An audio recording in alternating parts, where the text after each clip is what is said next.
বন্ধুরা আজকে ছুটির দিন, তো ছুটির দিনে হাজব্যান্ডও আজকে বাড়িতে, ছেলেও বাড়িতে। তো ছুটির দিন হলে হাজব্যান্ড একটু হাঁটতে হাঁটতে বাজারের দিকে যায়। তো আজকেও গেছিলো বাজারের দিকে।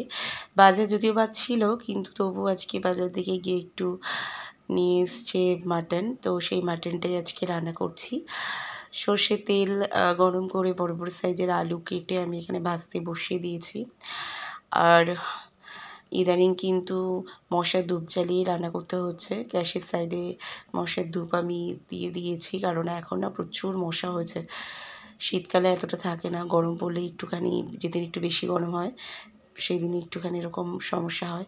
তো এখানে দেখো একটা মশলা পেস্ট করে নিয়ে দিয়েছে, হাজব্যান্ডই দিয়েছে।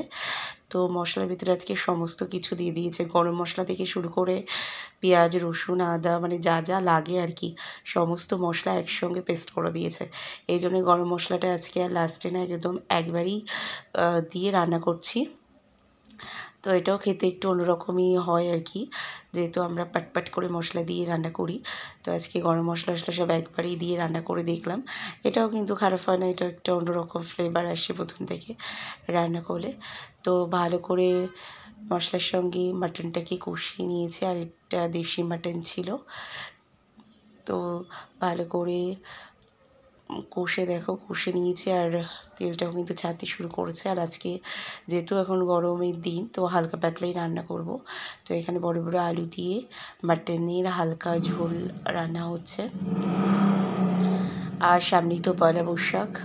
তোমরা পয়লা বৈশাখে সবাই কি ড্রেসপত্র কিনেছো বা কি এনজয় করছো, কোথাও ঘুরতে যাবে কিনা অবশ্যই কমেন্টে জানিও।